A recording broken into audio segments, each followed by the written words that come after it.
And celebrations in the city of Kharkiv as Ukrainian forces continue to push Russian forces further back. New body cam video from Ukrainian troops shows women crying tears of joy, embracing those soldiers as they reclaimed the city, and a rare admission of defeat from pro-Russian authorities in that area, conceding Ukraine has taken back several previously Russian-held settlements. NewsNation on-balance anchor Leland Vittert joins us live with more on this latest Ukrainian breakthrough, Leland.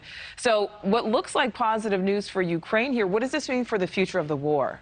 Now, won the battle, if you will, Nichole, but we really don't know about the future of the war. You're talking about 50 miles up here near Kharkiv. This is the second largest city in Ukraine. The blue area, which is hard to see, about the width of my finger here, 50 miles at some points, going out towards the east, pushing closer back towards the Russian border.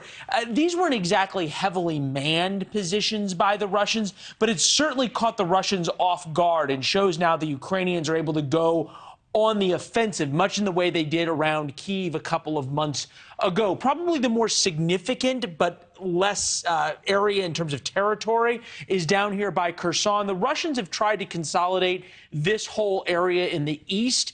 The one thing that they've not been able to do is cut off the Ukrainians from the Black Sea. Odessa, which is not on the map, is just about here. We'd be able to draw on it, but the drawing function is having a couple of difficulties, shall we say. So this would be where Odessa is, but the Ukrainians are now pushing here into Kherson and stopping the Russians from any ability to advance. You got to think about this. This is the last couple of months of the fighting season. Once winter hits, not only does it become cold and brutal, it becomes a lot more difficult to move supplies.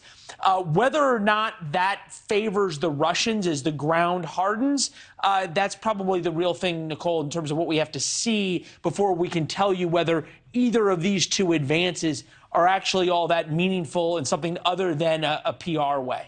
And Leland, just really quickly, I mean, more than 6 months of fighting at this point. Are we any closer, do you think, to an end to this war? We said at the very beginning of this, you and I, Nichole, talked about this. Every day the war went on longer in the beginning was another week or month that it was going to go on in the future. And we're probably still paying that. The one thing that could change the dynamic totally, as we talked about, is winter. Right now, the Europeans are really feeling the Russians' effects of turning off the natural gas from Russia into Europe.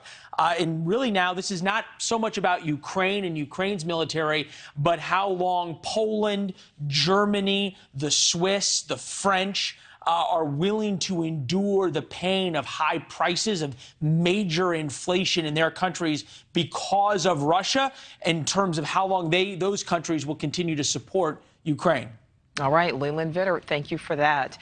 And we want to give you a reminder, you can always watch Leland every night at 7, 6 Central, right on Balance, right here on NewsNation.